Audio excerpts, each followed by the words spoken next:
Every old Charleston home has its ghost. Some make their presence known more directly. Perhaps unhappiness and suffering bring them back. Or maybe it's to lend strength to those left behind, or to censure their relatives, or just to visit and have some fun.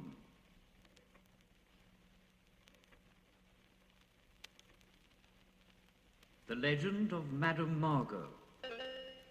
Over 40 years ago, the late John Bennett included the story of the beautiful Margo in a book of old Charleston legends and ghost tales.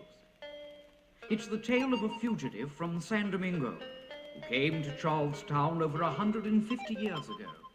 The girl, Margaret Rhett, although of mixed blood, was said to be the most beautiful woman ever seen in Charlestown.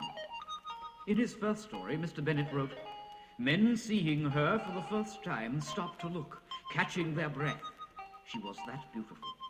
There was something about her more than beauty. It put men in a spell."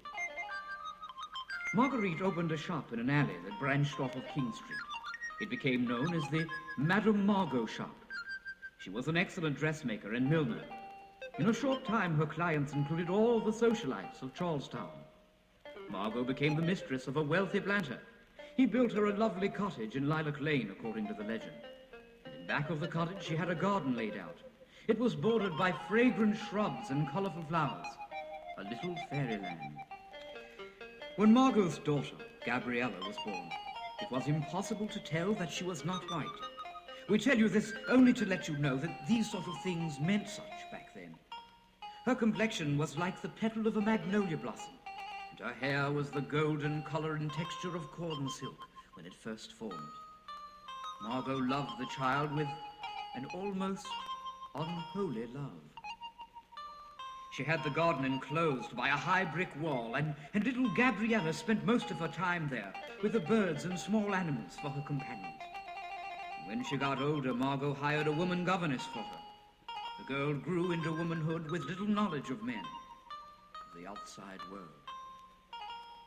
Mr. Bennett tells that with the passing of years, Gabriella grew more and more beautiful.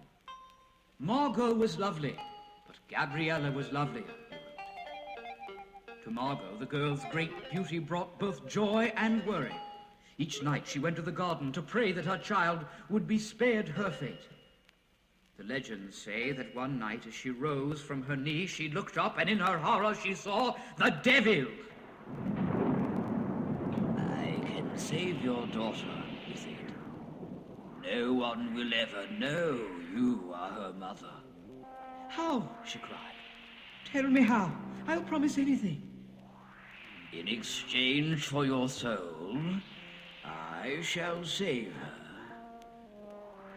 So, in the stillness of the dark, they bargained. A few days later, Gabriella was sent to a convent in New Orleans. Margo never saw her again. Some years passed, and one day Margo received a newspaper account of the wedding of Gabriella Legoux, an heiress to the only son of a fine Louisiana family. From time to time, she had reports. Her daughter lived happily on a large plantation with a loving husband and children. But after Gabriella's marriage, a great change came over Margo. She aged rapidly. Mr. Bennett wrote, "She put aside beauty like an outworn garment." During a terrific thunderstorm, Margo died. The neighbors say that she was struck by lightning. Her remains were found stretched out on the floor, charred like a fallen star and black as ebony. Then there were whispered other horrid tales. The tales told of beautiful dresses dragged from closets and ripped to shreds, trunks lying around the room, and everything covered with smoldering soot. And in the soot, footprints of goat's hooves everywhere. The lane where Madame Margo lived became a place of horror. Many claimed to see supernatural forms walking about. And John Bennett said, the uneasy ghost of Madame Margo could be seen, a misty remnant by night, in the shadows behind the old Gloria Theatre.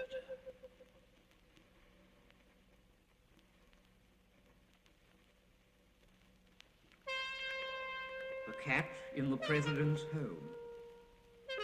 It's even rumored that here in the guest room of the president's home resides a ghost cat. Many guests have felt its presence while in bed. A soft plump on the covers, as if a cat leaped from the floor to the bed. Then a strange curling-like action, as if the cat were finding the best spot to curl up. And then a warmth. No fur, no pet, just warmth.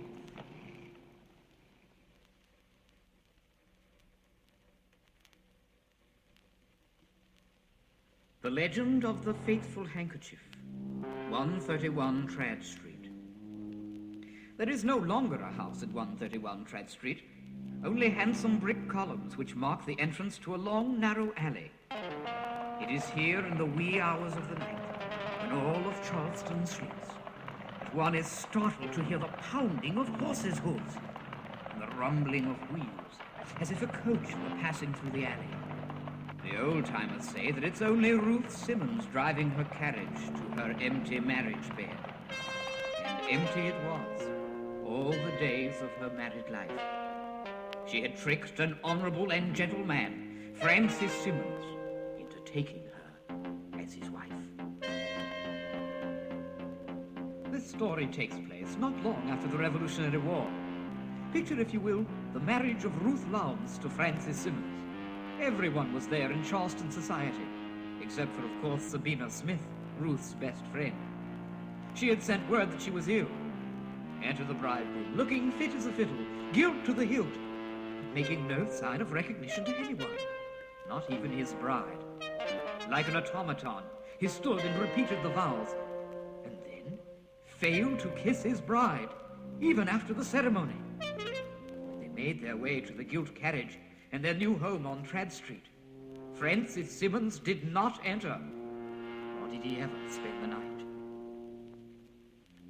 Ruth knew that Francis had found Sabina attractive, but after all, she was going to marry Dick Johnson, wasn't she? Nothing was farther from the truth. Only the day before the wedding, hadn't Francis accused Ruth of tricking him into marriage? It seems that Francis's sister Anne had given him a handkerchief that she had embroidered. This lovely piece of handiwork was her brother's undoing. He showed the item to Ruth and remarked, "Wouldn't you like to have such beautiful initials?" And the next day, Rollins Lowndes sent for him and said that he had understood that Francis had proposed to his daughter. He couldn't shame the older man. Honor was more important than life. And so, after his so-called marriage, Francis lived at his plantation on John's Island. And later he built a fine brick house at 14 Legare Street and moved in. He established his will, leaving all of his possessions to his nieces, nephews, friends, and cousins. He had left nothing to his wife, except the £1,500 he gave her at their separation. For 20 years he had lived alone. Sabina had never married, and she died at an early age. Francis Simmons, he died alone, slumped in his chair.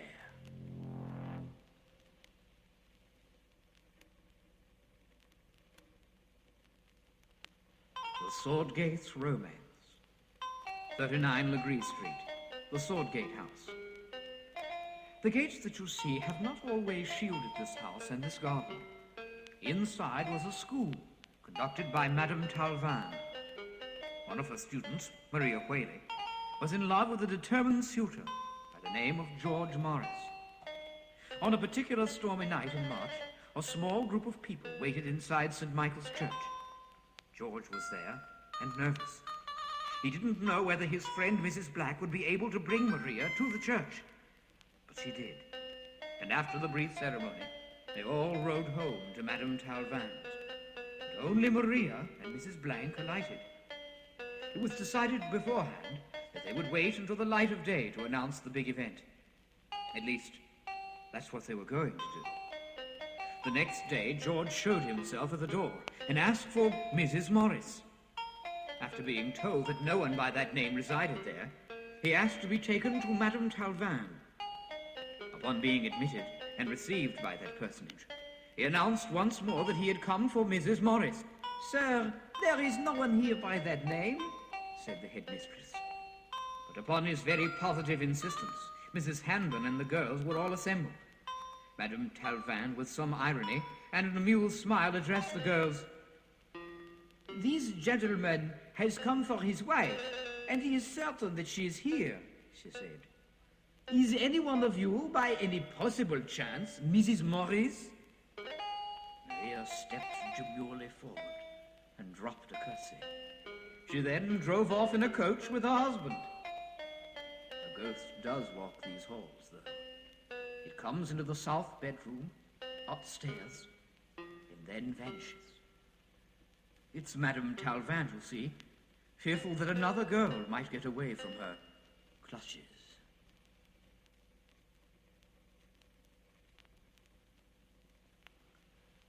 The Ghost in the Library, 31 Legare Street.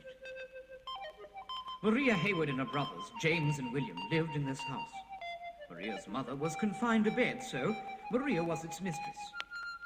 It was habit that Maria spent a lot of time in the library. It was her favorite room in the house. And on a particular day in January of 1805, she was seated there doing needlework when her younger brother James came in to say goodbye. He was going hunting. At midday, she returned to the library after her duties in the house were finished. And James was sitting there in his green hunting attire. Surprised at seeing him back so early, she started to say something, but he vanished.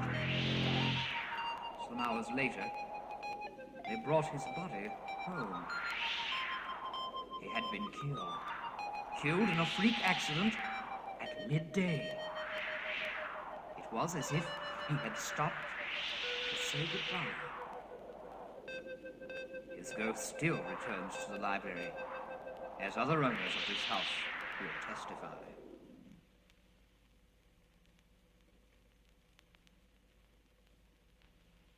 The Perronneau House, Meeting in Atlantic.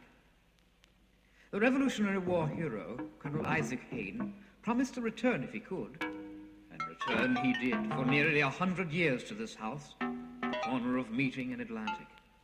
It was a house that he passed on his way to meet his destiny, a fate that the enemy decreed for him. Colonel Haynes had retired to his plantation in St. Paul's, where all of his family had been stricken with smallpox. And in the midst of all of this, Colonel Haynes received a summons that forced him to come back to Charleston to answer the question, will you or will you not become a subject of His Majesty? He realized that if he didn't sign the paper in the affirmative, he would go to prison and never see his family again. After the death of his wife, the British continued to harass him. He was ordered to join the army. Colonel Haynes, urged on by other Charleston patriots, became their leader, accepted the rebel commission, and broke his oath never to bear arms against Britain. Soon after, he was captured in engagement and taken to prison at Charlestown and tried for treason. Because he was influential and beloved, Lord Rawdon was determined to sacrifice him as an example to frighten the people into submission. He was found guilty and condemned to death. All manner of intervention was ignored. Even his two sobbing little sons, brought to Lord Rawdon by their aunt, Mrs. Perronneau, could not change the future act. On his execution day, Colonel Haynes, accompanied by his friends, walked through the streets, past the familiar houses, past this house on the corner of Meeting and Atlantic, where Mrs. Perronneau lived. From her north window, she cried out to him, "Return to us! Return!" "I will," he called, "if I can." When they reached the gates of King Street, he saw the gibbet. He mounted the cart, prayed with the clergyman, shook hands with his friends, drew cap over his face, and gave signal to the hangman. Did Issac Haynes return? Yes, for almost 100 years. Anyone standing at the north window of the Perronneau house at night could hear his voice on the street. They could hear his footsteps on the stairs. Only with the advent of the new Holocaust, the Civil War, did his steps cease. And that was reluctant.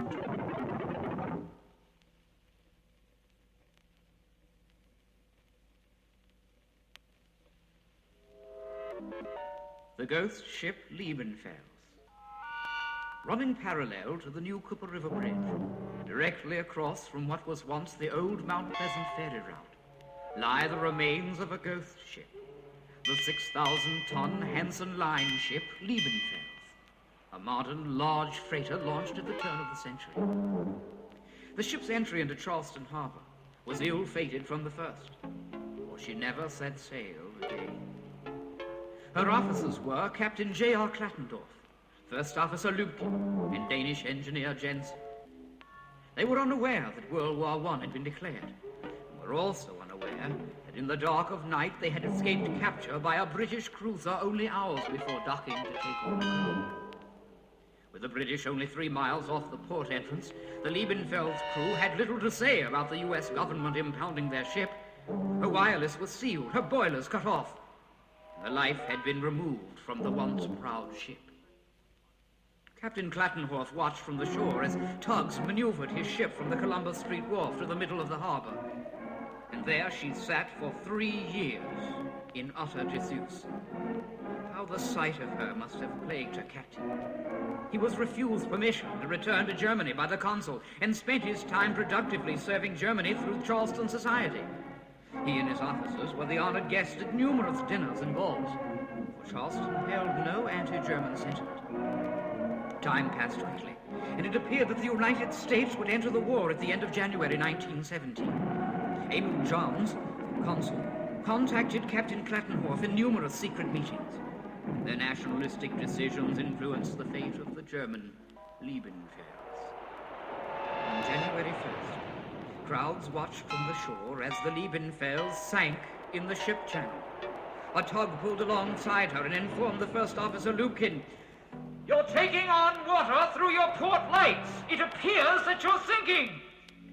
Lubkin answered with a very wry smile, "Yes, it does." When asked if the crew of the tug could board and assist Lubkin, he responded sharply, "No, no one can board. I cannot do anything without the permission of my captain. Stand off." And so she sank, slowly, stern first. It was the only plan that worked, partially, to impede the U.S. war effort. Some 27 other German vessels in New York, Savannah, and Brunswick tried, but only the Liebenfels actually was scuttled in order to hinder the destroyer traffic out of Charleston. Even at this, she was not totally successful. She was a rusted hull. The lack of explosives and steam caused her only partially to protrude into the channel and blocked solely the Mount Pleasant ferry. Captain Klattendorf refused to talk about the incident. The News and Courier quoted him as saying, "You may say for me that I spent last night in a hotel and that I slept well. That is all I have to say." As for Emil Johns, the consul, he burned papers all night and then disappeared. The captain and his officers were convicted of sabotage and imprisoned in Atlanta. They returned to Charleston to live out their lives. The amazing part of this story is that the United States Navy announced on the day war was declared, April 1917, that they had raised the Liebenfels and moved her to dry dock number 1 to be reconditioned for Uncle Sam's Navy. But this cannot be true. Too many harbor pilots, salvage captains, and elderly citizens will testify to this day to several explosions heard on that date, and that her hull could still be seen beneath the waves in the harbor until the Silas Pierman Bridge was built. The name Liebenfels literally means love rock, or translated loosely means a sentimental keepsake. We contend that the Liebenfels is still a keepsake in our Charleston harbor. Why would a red buoy still mark the harbor, indicating an underwater obstruction exactly where the Liebenfels went down? No, it's not just the helmsman's imagination that destroyers seem to pull to port as they leave the harbor. Maybe it's the Liebenfels trying to fulfill the pledge that she could not keep in her time.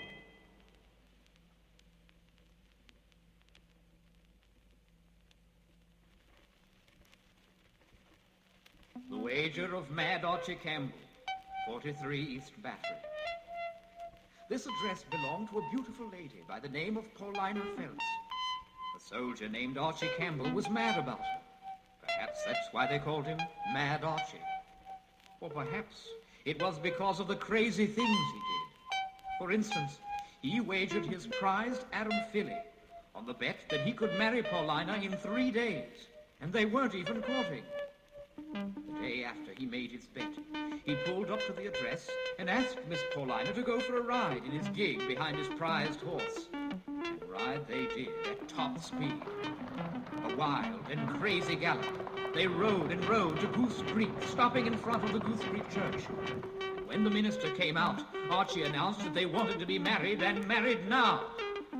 The minister, detecting a bit of haste, asked the lady if she consented. At this, Archie drew his pistol and shouted that if the minister didn't comply, he would shoot him, that the lady's virtue could only suffer in the consequence. And then, pointing his pistol at Paulina, he asked if she consented to the marriage. They said their vows quickly and drove back to Charleston at a moderate pace. It was a good union after all, but Archie's happiness was short-lived. He was killed after being captured, and Paulina died soon after at Exeter Plantation. It is said that at night, when an eerie stillness creeps over the old place, a stealthy rustling can be heard, as if someone were moving. Some say it's dried leaves stirred by the wind, and some say that Paulina passes. Poor Paulina, seeking the tiny baby she left behind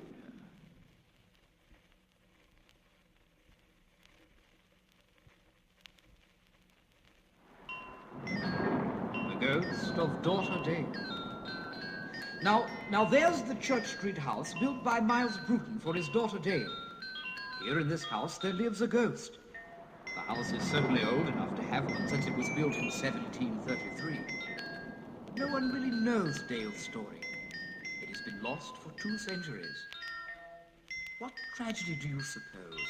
What sorrow brings her back to the middle room in the front, wearing a tight basque and full skirt, carrying a baby?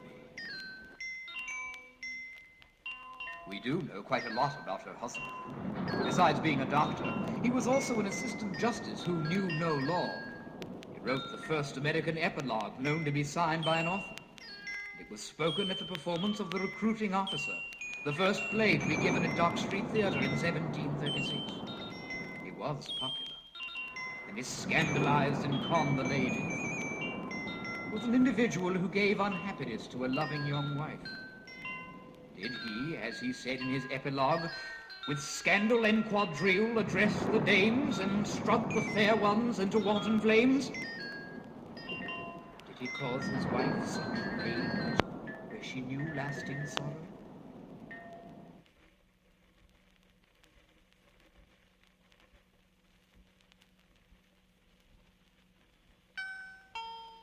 The Tale of the Whistling Doctor. Here is 59 Church Street, a lovely, gracious Charleston home. Ah, but the home has a sound that does not lend itself to graciousness and can still be heard today. A plaintive tune whistled long, long ago. In 1783, a gentleman in his 20s, good-looking and educated, arrived in Charleston after a long journey from Newport, Rhode Island. Happy to have his journey at an end, but distressed at having left his beloved Amanda so far. He pined for her. It seems that Amanda's guardian was more interested in keeping her fortune than allowing her to marry the man she really loved. So, the two young people became secretly engaged, and Joseph Ladd had come to Charleston to make his fortune as a doctor. The day after his arrival, Joseph set out with his letter of introduction to Miss Fanny and Miss Dellie Rose, friends of General Nathaniel Green. They lived in this beautiful old house in the oldest section of Church Street, and it was here that Dr. Ladd took up residence. Both old ladies adopted him, and he became the light of their lives. They looked forward to his arrival every evening. They heard him bounding up the stairs, whistling the same quaint English tune. His medical reputation grew, and so did his social standing in the community, leaving him little time to spend with his friend Issac, but time enough to write the poetry he composed to his beloved Amanda. Issac grew more and more jealous of his friend's popularity, and one night, both of them attended a performance at the Harmony House, a theatre just outside the city limit. And the performance that night was Richard III, and the part of Queen Anne was played by an amateur. I only mention this because the discussion concerning her ability as an actress ended the friendship between the gentleman from Rhode Island and his lower station friend. Joseph had been invited to sit in a box, while Issac sat below and stewed. As they walked home that night, they quarreled, and from that day forward, Issac avoided the doctor, spoke ill of him to anyone who would listen, and his accusations became so violent that Joseph had to declare in the Charleston Gazette, "I account it as one of the misfortunes of my life that I became intimate with such a man." Issac retorted with a written statement that Joseph Ladd was a self-created doctor, among other remarks. And now it became a matter of honor. Urged on by his friends, Ladd sent the challenge, secured seconds, and a duel was arranged for dawn behind the old barracks. That night, Joseph wrote these lines. "Death, friendly death, may soon relieve my pain. Long, sure, he cannot be implored in vain. Soon the grim angel will restore my peace, soothe my hard fate, and bid my sorrows cease, and tear Amanda's image from my breast."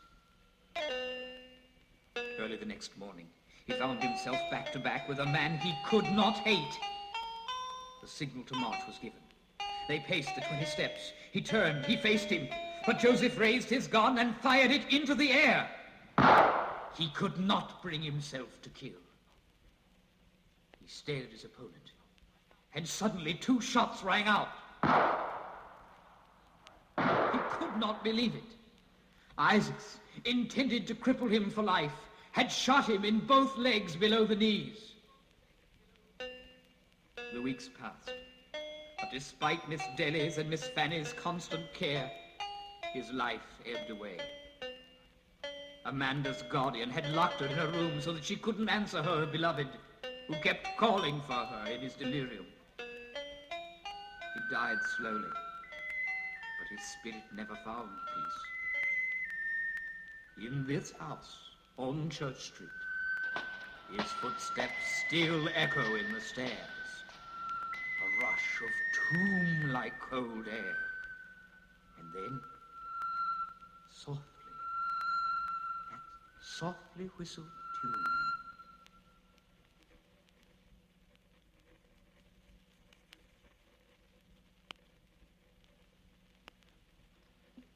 The Ghost of General Beauregard. In the northeast corner of the 4 corners of the law stands the City Hall. Its architect was supposedly untrained, and it does have a ghost. No one is quite sure who the spirit is, but we are fairly sure that it is not the architect. No. The consensus of opinion is that the ghost is none other than the spirit of General Pierre Gustave Toutant de Beauregard, one of the 8 full generals of the Confederacy. Although Beauregard was born and died in New Orleans, his happiest years and the peak of his career both occurred in Charleston. This West Pointer, known as the Napoleon in Gray, was an engineering officer of distinction.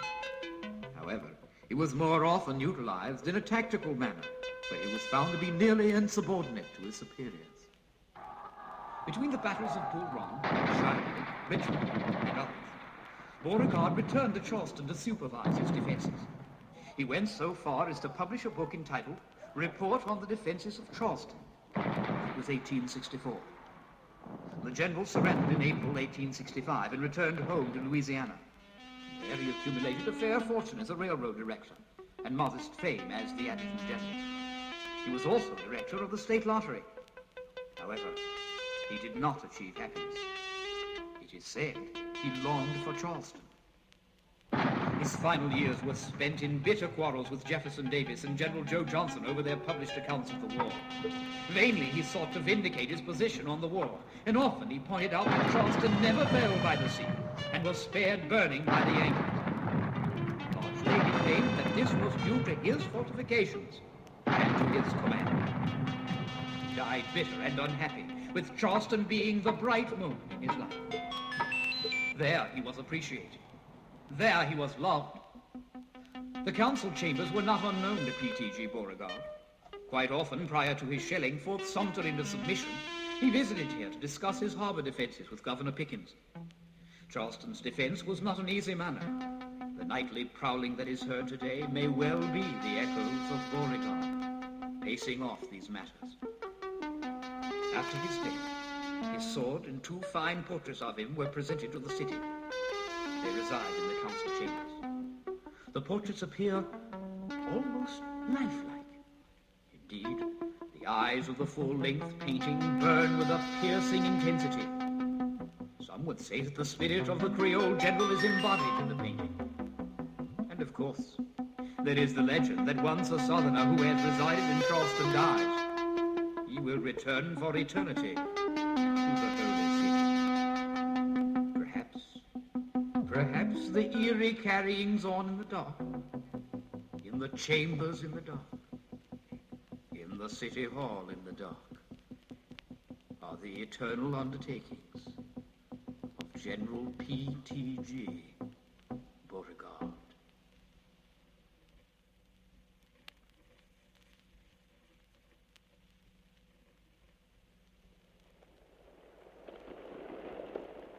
Behind the City Hall in Washington Park, on a pedestal facing the Meeting Street gate, resides the statue of William Pitt.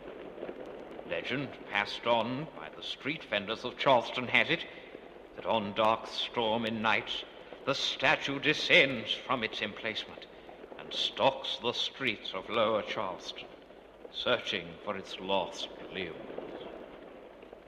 Indeed, this likeness of the former 18th century Prime Minister of England does appear to be absent from its normal habitat.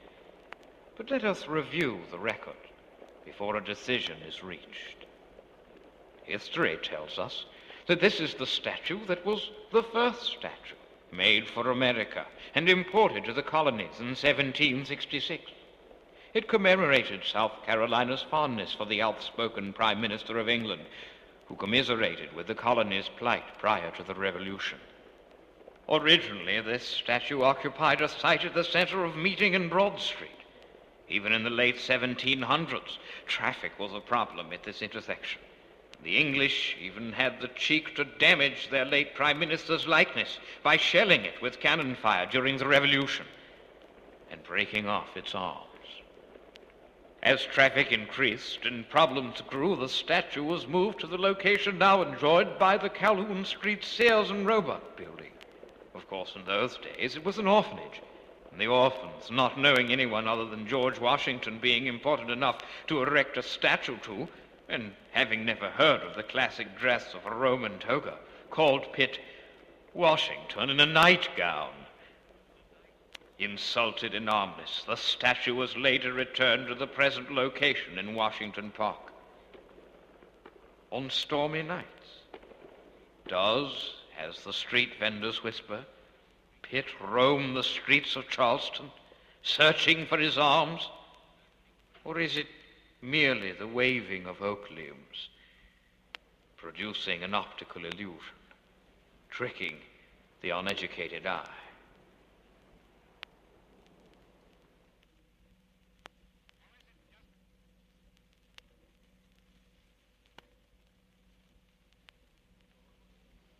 The story of the Leaning Tombstone.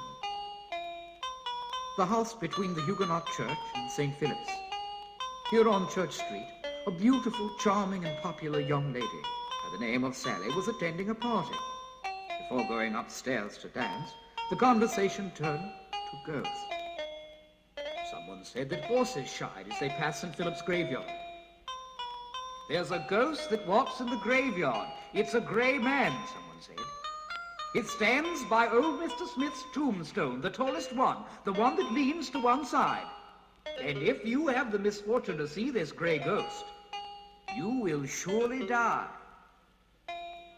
Sally responded to this as if it was someone's nightmare, someone's eyes playing tricks, tomfoolery. Sally did not believe in ghosts.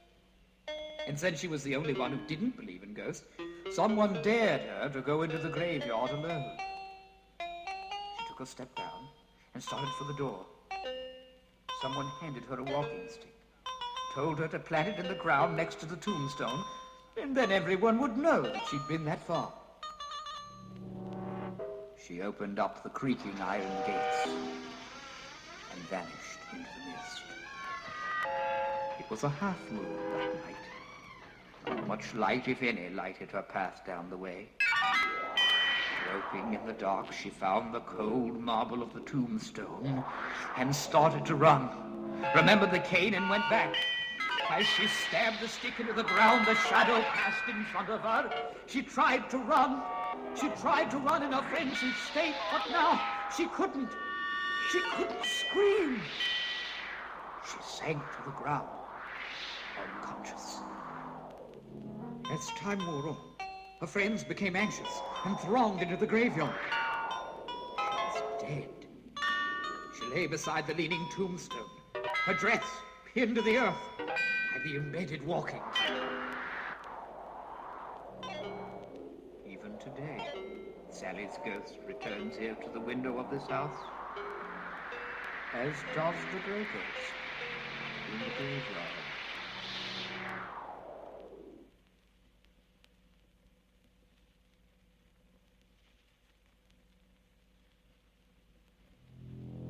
The Tale of the Wayfarer at 6 Mile House. At the foot of the Cooper River Bridge, at this beautiful spot, sultry Lavina Fisher, dressed in her wedding dress, along with her husband John, was executed on the gallows. The year was 1819, and before a large crowd, Lavinia spoke her last words. "If ye have a message ye want sent to hell, give it to me and I'll carry it." Her assumption of her eternal reward was probably most correct. Lavinia and her husband were innkeepers at the 6 Mile House, where the old Dorchester Road crossed the Goose Creek Road at Ashley Ferry. One of these roads led to the upper part of the state, and the other to Georgia. John and Lavinia's undoing came as the result of a wayfarer by the name of John Peoples. John was bringing over a load of hides to Charlestown from his home in Georgia. He found himself all alone on a dark road, with the strange sounds of the swamp on either side. He'd heard tell of how men had mysteriously vanished on this road. Were they victims of human fiends, or of evil spirits of the swamp? Suddenly a light loomed ahead, and he followed it. Peoples found himself at 6 Mile House. "What luck!" he cried. Inside there was cheerful fire and laughter. But the innkeepers and other guests seemed overly friendly. After his meal, they offered the stranger a game of chance, but John wasn't about to lose his frugal wife's savings, so he retired to his room behind the tap room. John Peoples was not a simple rustic. He realized that he had better get off, so his thoughts turned only to escape. First, he made a dummy and covered it with bedclothes. Then he removed half of the money from his wallet and left the wallet beside the bed. Then he sat in the far corner of the room to wait. Surely enough, they crept in. They took his wallet, and then Peoples heard them mumble in disgust. Deciding that his hides were worth taking, Lavinia offered to poison him at breakfast. John Fisher had other plans. He grabbed an immense iron handle above the bed. The sight that Peoples then beheld made his knees buckle. There, where he had placed the dummy, was no dummy, No bed, just a great gaping pit. If he had been in that bed, he would now be screaming and screaming and screaming forever, because no one would hear. As he gazed into the pit, he saw a gleam of white. Bones and skeletons, remains of unfortunate wayfarers. He sprang to the window in a second. He leaped to the ground and made for the stable. Mounting his horse, he raced for the open road. 2 musket shots rang out. It only urged him faster on to Charleston. The next morning, he told his tale to the authorities, and the sheriff captured the Fishers and 5 of their accomplices. 2 bodies were dug up as evidence, and 6 Mile House was burned. Perhaps it's Lavinia's ghost who tangles up traffic here on the Cooper River Bridge.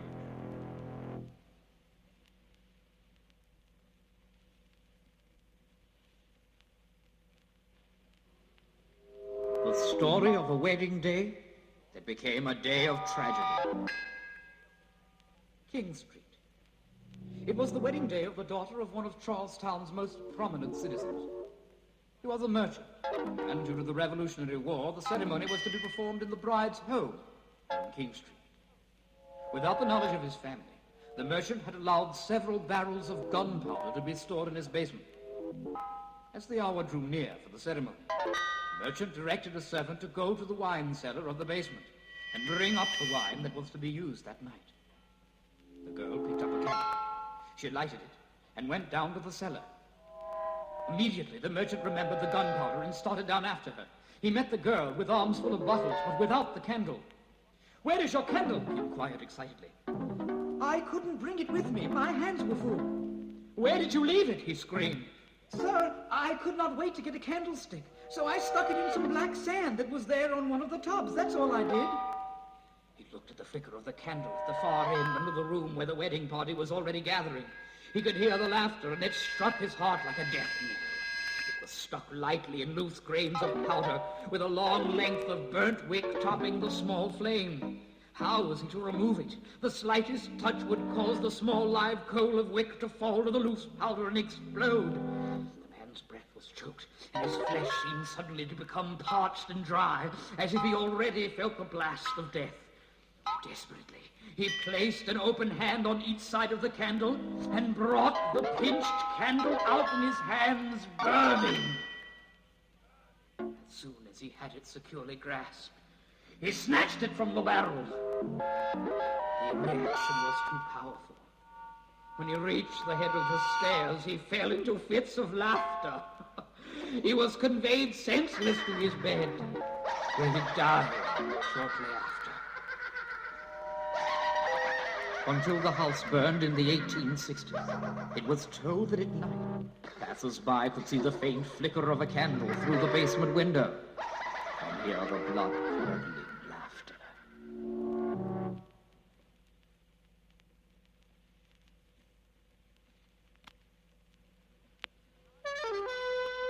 9 of the ghost tales you've heard are found in Charleston Ghosts, Margaret Rhett Martin. Were recorded by permission of the University of South Carolina Press. The collection of 17 ghost stories is available in both cloth-bound and paperback editions at most retail book outlets in Charleston. 2 of the ghost stories came from South Carolina Ghost Tales by Noel S. Graydon, and were recorded by permission of the Beaufort Bookstore and Mrs. Graydon. Mrs. Graydon's book is also available in Charleston. Yes, these are old houses. We like to think of them as our own. We certainly hope that you'll come back again sometime. Perhaps to stay?